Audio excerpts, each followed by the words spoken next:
নতুন করে আমি এই গরমে কী কী গাছ লাগালাম আপনাদের সাথে একটু শেয়ার করি। ভেন্ডির বিচি লাগিয়েছিলাম, তো মাশাল্লাহ দেখুন এইটুকু গাছে ভেন্ডি চলে আসছে। কিন্তু ঢেঁড়স, যারা ঢেঁড়স বলেন, এই দেখেন প্রত্যেকটা মাথায়, এই যে প্রত্যেকটা মাথায় মাথায় চলে আসছে। তো অনেকগুলোই লাগিয়েছি আমি, তো এগুলো একটু তাড়াতাড়ি বড় হয়ে গেছে। আরও কিছু আছে, মানে 5 লিটারের তেলের বোতলে দিয়েছিলাম, তো দুইটা আজকে আমি চালের বস্তায় নিয়ে গেছি, দেখলাম যে এখানে জায়গা হবে না। এই দেখুন এখানে শসার বীজ লাগিয়েছি, দেখুন বীজগুলোর থেকে চারা বেরিয়েছে ঠিকই, কিন্তু কীরকম যেন পাতাগুলো সাদাশে সাদাশে, মনে হচ্ছে না যে বাঁচবে। এখানে লাগিয়েছি মিষ্টি কুমড়া, এটা আমি বীজ থেকে করেছি। আর এটা হলো গিয়ে আপনার ঝিঙা, এটাও দেখুন কেমন যেন হয়ে যাচ্ছে, জানি না এরকম কেন হচ্ছে এবার আমার।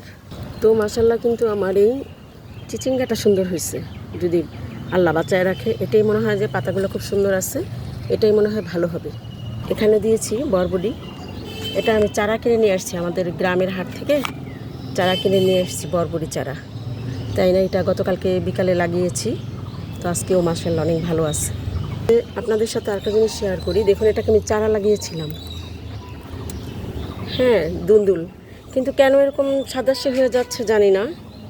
এখানেও একটা দিছি, দেখুন পাতা কেমন হয়ে যাচ্ছে, কী কারণে হচ্ছে প্লিজ আমাকে একটু জানাবেন। নতুন করে গতকালকে আবার 2টা স্ট্রবেরি নিয়ে আসছি, ফুল আছে, ফুল আসবে, মানচিং করি নেই এখনও। গতকালকে নিয়ে আসছি কারণ আগের একটা গাছ আমার মরে গেছে, 2টা লাগিয়েছিলাম, এটার মধ্যে মাশাআল্লাহ প্রায় অনেকগুলো স্ট্রবেরি হয়েছিল, তো এই জন্য আবার 2টা নিয়ে আসছি।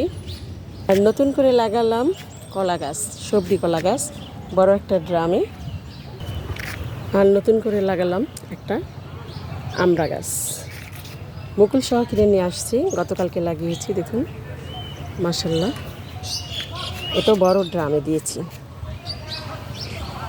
তো আমাদের হাট থেকে আমি চাল কুমড়ার 2 পাতার নিয়ে আসছিলাম গাছ, দেখুন এটাও কীরকম হয়ে গেছে, কেন হচ্ছে আমি জানি না। আমি লোকটাকে বলছিলাম যে 2 পাতার এটা কি হবে, তো বলছে যে হবে, কিন্তু না, এখন মরে মরে যাচ্ছে। তারপর একটু পাতা মাঝখানে বের হয়েছে, এটা ছিল না, শুধু 2টা পাতা ছিল। তো দেখি, আর আমি বীজ লাগিয়েছি, একটা চারাও আমার ওঠে নাই।